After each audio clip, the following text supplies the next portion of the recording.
to trending now. Well, trending now are hypocrites, of course. People who told us last month that you were a granny killer if you ignored social distancing rules.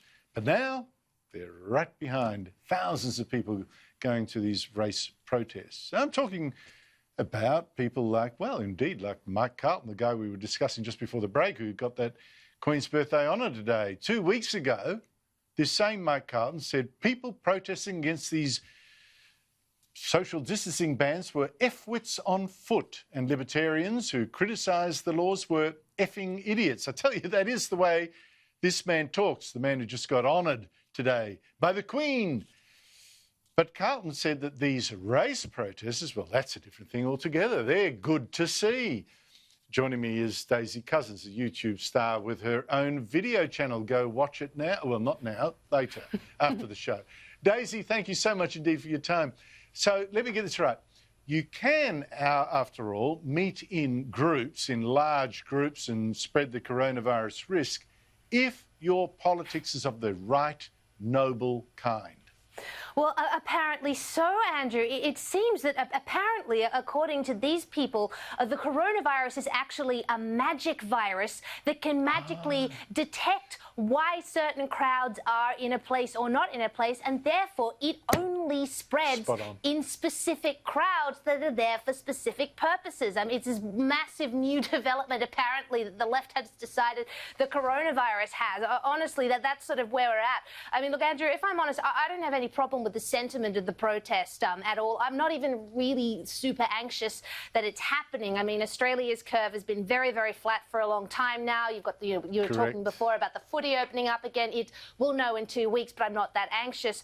What I really don't like, however, is hypocrisy and the total unequal application of standards that is happening here. Like, this is the same crowd, Andrew, who were calling Scott Morrison practically the devil for not instigating a full lockdown immediately and not closing all the schools. And they were unbelievably disparaging of people only a week and a half ago who were protesting the lockdown laws and other various things, you know, like 5G conspiracies, which I don't agree with. But, you know, the lockdown protests were fair. And yet all of a sudden their cause du jour comes along and it's suddenly fine. And it's interesting. I've been baiting them on Twitter, Andrew, just to see what they do. And two excuses that I'm getting from them. First is that, oh, well, Daisy, the country's opening back up again. It's probably safe because the curve is flat. Well, that doesn't fly because Australia's curve has been pretty flat since about mid-April. You know, we've been recording sort of low double digits, single-digit cases since then, which is why the lockdown protests happened in the first place. Correct. Because people could see how low the numbers were. And the second excuse, Andrew, is that they're happy to admit that their preferred cause is the more important one, and they're right and everyone else is wrong, and they're so terribly important that they should be able to protest and no one else should be. Okay, so the rest of us must die for their cause. Yes. But you worry me about, no, you not worry me, you intrigue me about your theory that this virus only, you know, can distinguish between a good rally to go and ignore and a bad rally to go and infect. Because I was thinking, and for some it might be an unworthy consolation, that this virus might, no, I shouldn't go there. I shouldn't go there, but I was scared. I was scared that this virus would result in a culling of the left, but clearly this is not going to happen. And thank God for that, because one death is too many, which is not apparently the consideration of these protesters. J.K. Rowling, the author of the Harry Potter books, she's of the left, pretty woke person normally, but even she's had enough of some wokery, Daisy. She read an article that demanded more help for the menstrual health and hygiene needs of girls, women, and all people who menstruate. And she obviously stumbled on the all people who menstruate who aren't women and girls. She said, people who menstruate, I'm sure there used to be a word for these people. Someone help me out, a wumban, a wimpud, a woomud. What word is she looking for, Daisy? Well, of course, the word she's looking for is woman. Andrew, I loved her sassy little tweet because, of course, it's women who menstruate, and this is the issue she had with the article. The article was pushing something the woke people like to call radical gender theory, which is the theory that gender is a social construct and, you know, we're all born sort of a blank slate and that it's different from biological sex, which is innate. However, And you know, that argument, well, you can debate that till the cows come home. But there is an argument coming from the radical gender theory crew that sex, biological sex, also doesn't exist and is somehow fluid and on a spectrum. And that's what J.K. Rowling really took issue with, as do, I think, probably most women, because it erases the experiences of biological women totally. And that's what she took issue with, and she expressed it. So as you say, yes, she's pretty woke, she's pretty left-wing, but she does draw the line somewhere, and I think she draws it in a good place. In this case, I can't really quarrel with her, but the reaction has been ferocious. Oh. Poor woman. Oh, dearie me. Hey, Daisy, the ABC now is, well, totally off the leash. It's meant to be unbiased because it's taxpayer funded, but it's booing Trump openly now, cheering the race protests openly, just like it cheered global warming. Here's one amazing effort on AM this morning about the funeral arrangements for George Floyd, the man who was tragically killed by police in Minneapolis, which then, of course, started the race riots. Here's the ABC. The 46-year-old, who's being remembered as a gentle giant, lived in Houston for most of his life and will be laid to rest in the same cemetery as his mother. Now, Floyd's death was terrible, Daisy. We've denounced it quite often here, but was he really a gentle giant? Is that possibly true?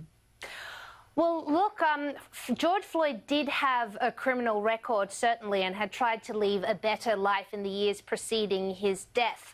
Now, I've seen a couple of American commentators taking the fact that he had a criminal record and, you know, sort of rather tastelessly banding it around as if it was some sort of justification for what happened, or that he somehow deserved less sympathy because he apparently didn't lead a life that was the pinnacle of virtue. And I think that is a huge mistake and incredibly callous because, you know, as you and I and everyone else knows, Andrew, in a democracy, we all have the same rights, criminal record or not. And George Floyd's rights were absolutely violated in the worst possible way with the worst possible end. And I think it is such a mistake of these commentators and anyone else to get distracted by the fact that he had a criminal record. That's neither here nor there in the main issue. And the main issue is police brutality, police abuse of force, and the bad behaviour of particular cops, specifically the 4 men who've been arrested for the murder of George Floyd. So I think we really... Daisy, I got you completely. I'm